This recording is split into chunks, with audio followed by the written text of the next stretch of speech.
Okay. Yun. Basta, total meron may pakilamera dito. Hindi ko alam kung magiging maganda or anong tuloy nitong ano. O sige, siya yung pagka-unboxing natin. Marami comment. So meron tayong guest, guys.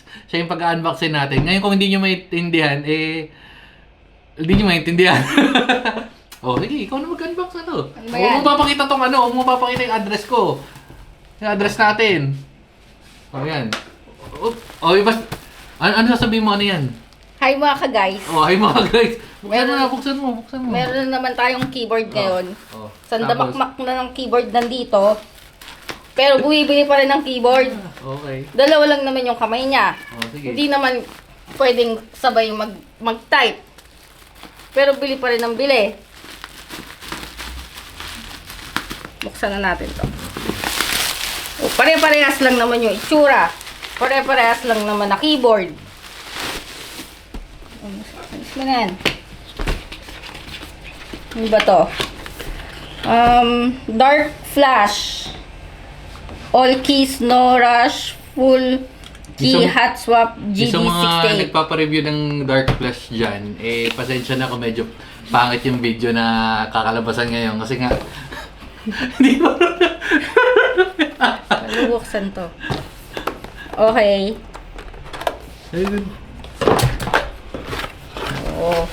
Oh! Ito na naman yung itsura. Huwag mo nang pakialaman yung ibang keyboard! Oh! Parehas na itsura. Meron pang isa doon. Ganito din. Ganyan talaga pag yung mga di marunong sa keyboard, para sasabihin niyang pare-parehas. Ibas nyo yan. Okay, so bubuksan natin.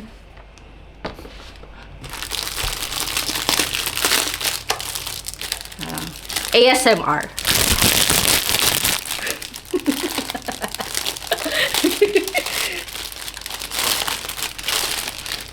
Okay. Sayang Dark Flash. Ganda-ganda pa naman ang ganda pa naman ng itsura ng keyboard. ASMR.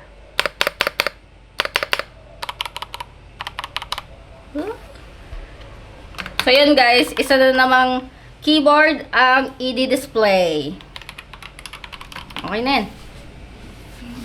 Mas ka na dyan. So, ganun yun mag-review.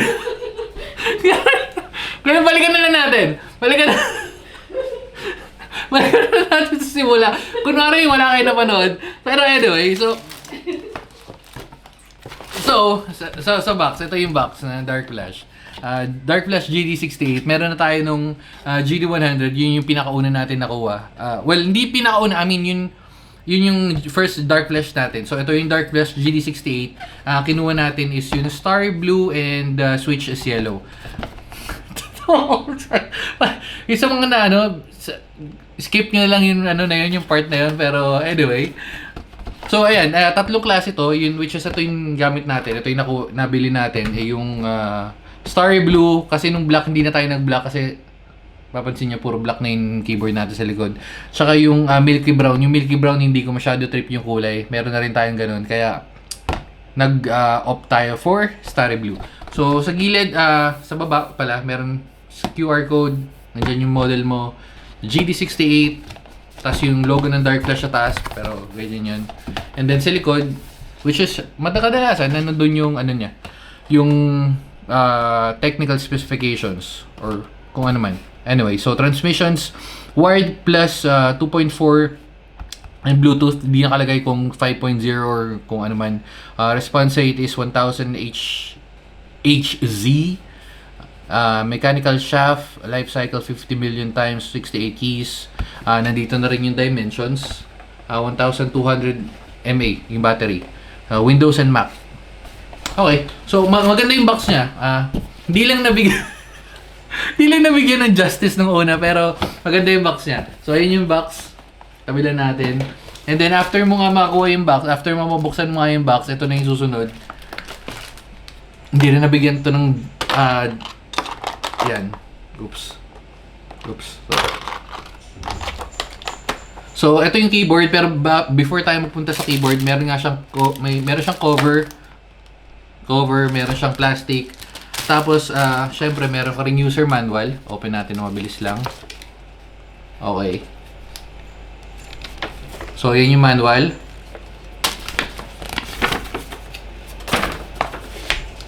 Okay. So, parehas lang naman. Nakalagay din sa manual yung keyboard specifications niya. Okay. Wait. Meron ako nabasa. Operating current. Power consumption index sa whole machine work and okay. 20 UA after 1 minute. Okay. So 20 seconds mag-ano na siya. Mag-sleep mode. Tapos wala nakalagay kung ano eh. Ito.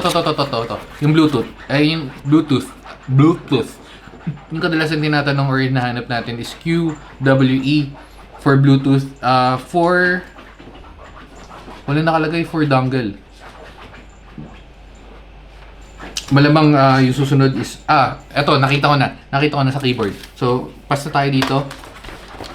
And then sa box mismo meron kang kasamang, hindi ko matandaan kung same cable yung same cable yung, pero feeling ko hindi. Okay, so syempre USB-A, USB-C, typical cable. Tapos meron kang standard na keycaps remover tsaka switch remover. Puller pala. So puller. Tapos wait. So anong keys to? Meron siyang extra keycaps. Magkano to? Wait, confirm natin. Kasi medyo jump pack yung ano niya eh. Dark flash.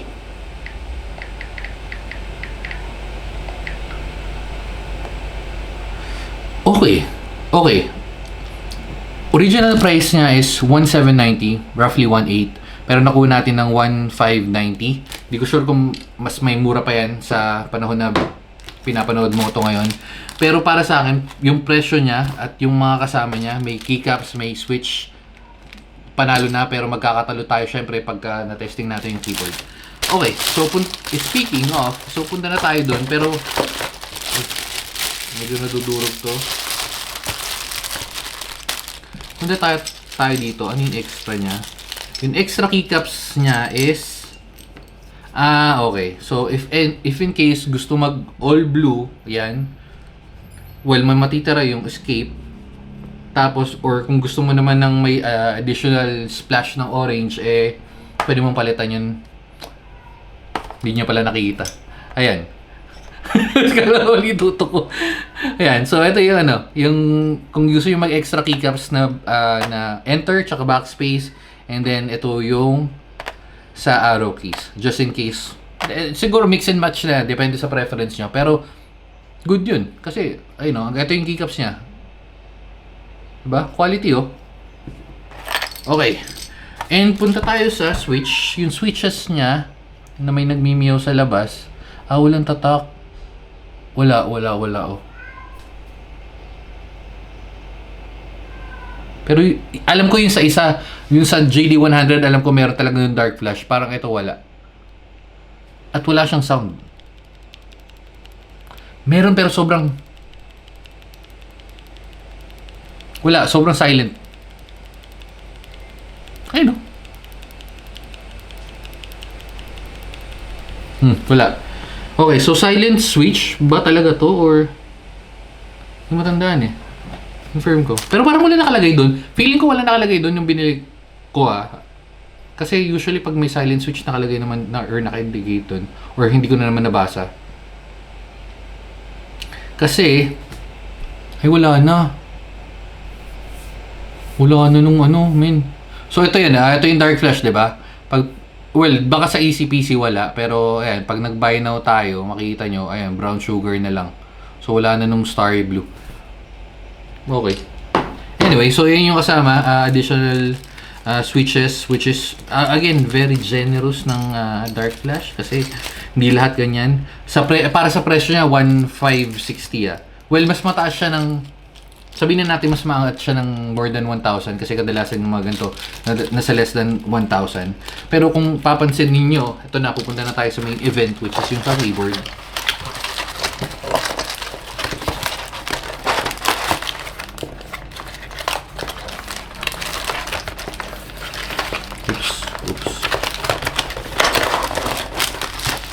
Okay, so tulad nga ng sinasabi ko, ayan, meron siyang keyboard cover. Oops.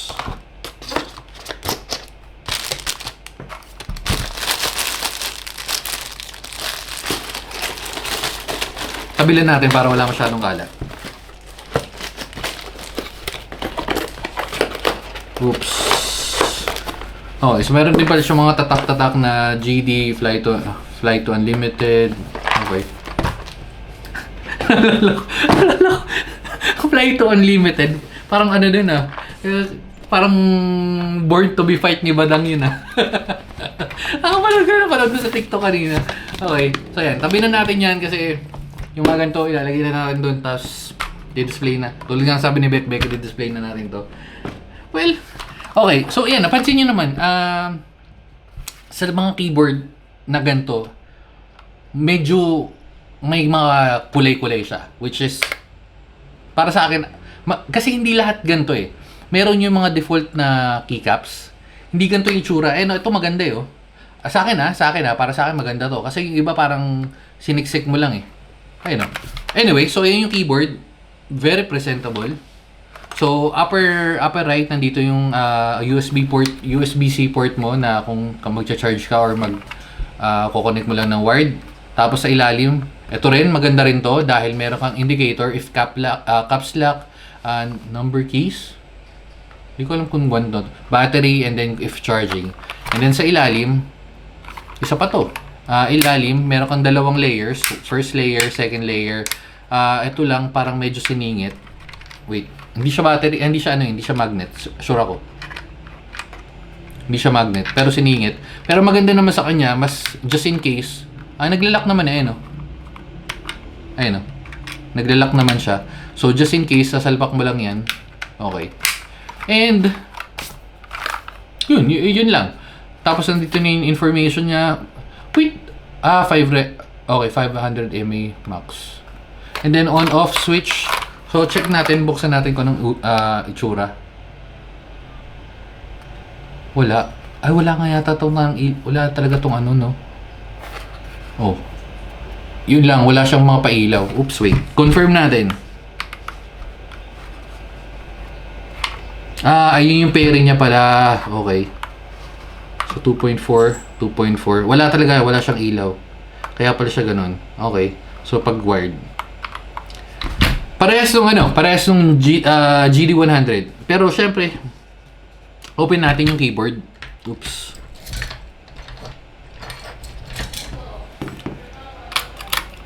Okay, so yellow switch. Mahirap kaya tanggalin?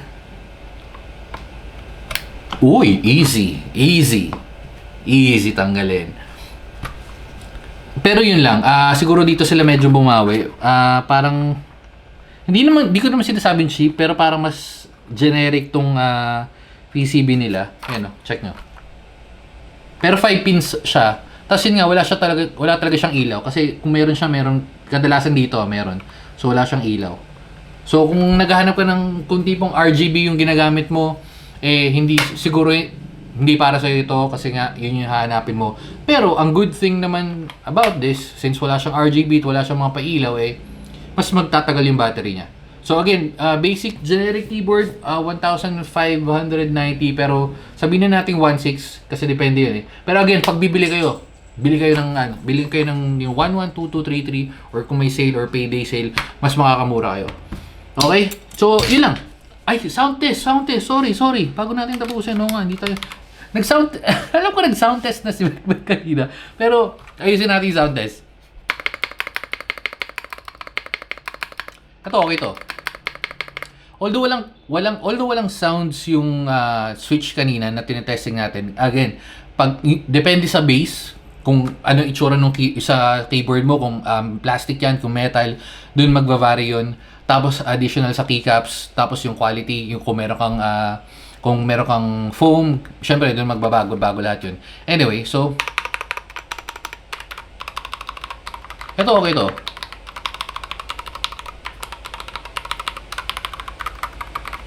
Medyo matigas lang siya ng onte. If nagbe-base ako sa linear, medyo matigas siya para sa linear. But still, pwede ka naman mag-upgrade. At itong keyboard na to is upgradable siya para sa akin, switches. So, yung switches, depende na lang sa inyo kung anong trip nyo. Pero siyempre, linear boy tayo. Kaya linear yung sasuggest ko. Sound check tayo pag nagta-type. The quick brown fox na lang. Di na natin connect kasi tulad nga kikita nyo naman, basic keyboard naman to. Nagfo-focus ba? Nagfo-focus, no? Okay. So, the quick brown fox tayo natin para medyo mas maayos.